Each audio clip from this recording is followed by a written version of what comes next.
There's probably going to be spoilers in this video, so just know that. When I originally saw Man of Steel, I gave it a B+.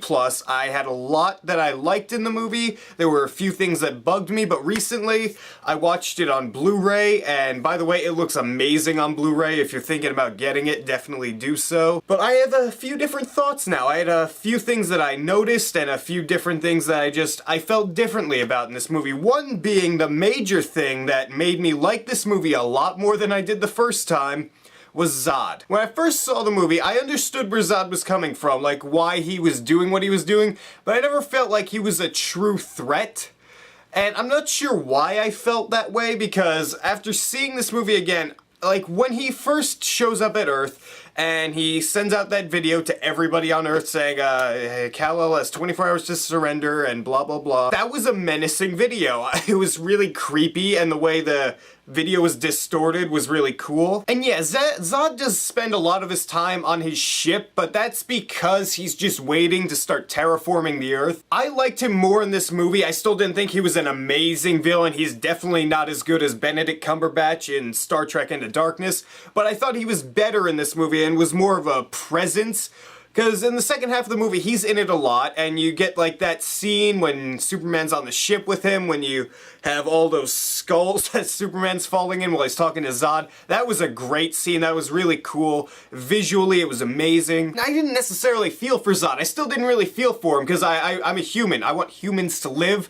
But when he was like screaming, son, if you destroy the ship, you destroy Krypton, that stuff, I saw it and I was like, wow, I get what he's saying and where he's coming from. I'm pretty sure Zod, just at that point when he's fighting Superman, he's trying to get Superman to kill him. Like, he says that he's gonna make everyone on Earth suffer, but what is that really gonna do for him, really? Like, I get it, making people that Kal loves suffers, but I think at that point, he really didn't have a purpose, so that's what he was gonna do. And when they finally crash into the structure, it was like a museum or something, I don't know, and Zod just starts trying to attack the people. At that point, in my mind, I don't know if anyone else feels this way, but I feel like Zod wanted to die at that point, because he had nothing left to live for. His entire race is dead. There's no way to bring them back, and his sole purpose was to protect his people. And now they're all gone. So I think at that point, he's just trying to take out some people that Superman says he loves, and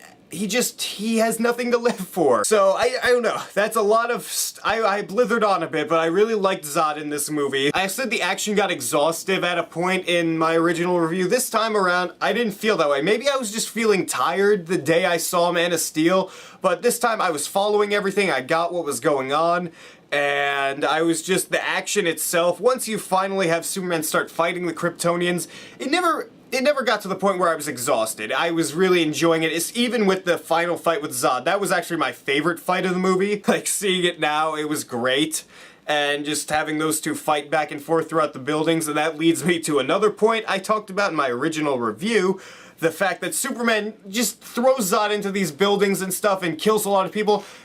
Superman never threw Zod into a building just for fun. He was punching Zod in and out of buildings. He was trying to get Zod. He wasn't necessarily like making great attempts to get Zod away from the population, but he's naive. He's young. He doesn't really get that. And it's never really established in this movie that Superman has a giant problem with killing. Not that he wants to see the people of Earth die, but when Zod's attacking him, his first primary goal is not to like, oh man, is every single person in these buildings okay? He has to deal with the threat, which is Zod. Because if he doesn't deal with Zod, more people are gonna die. The people that are already dead, he can't do anything about. If he stops Zod, though, then the killing stops and less people die. I get the entire mindset behind what Superman was doing. I still love the non-linear storytelling of the movie, the fact that we just jump right into Clark's adulthood once we get to Earth, and the flashbacks, they were a little bit paced close together and then far at a time. Like, they could have been spaced out better, I guess, but I still enjoyed seeing the flashback sequences.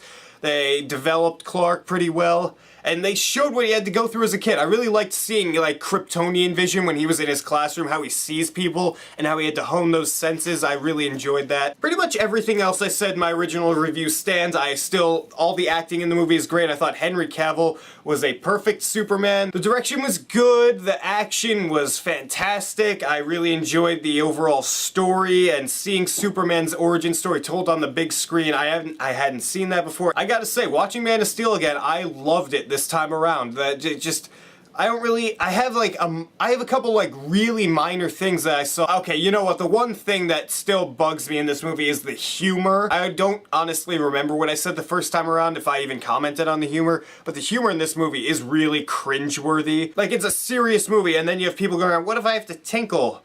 And that stupid line they have after Superman and Lois Lane kiss for the first time, that was a awful line.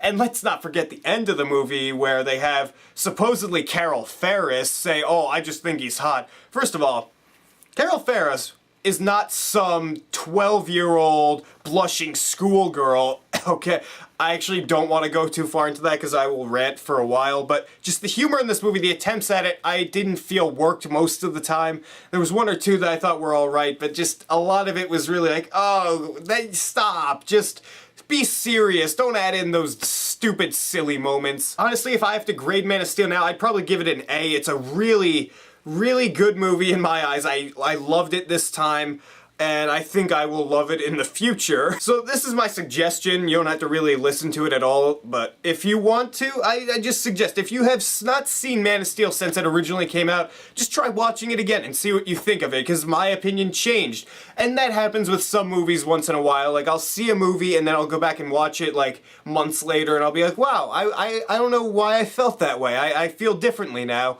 So that's just a suggestion, and if you guys want to talk about Man of Steel, anything you want, if you want to talk about what's happening in Man of Steel 2, you know, with Ben Affleck as Batman, go ahead, I'll talk about it. Write me beautiful comments down there and tell me what you think, and if you like this video, hit that subscribe button down there, because if you don't, I swear, I have to cook meth now.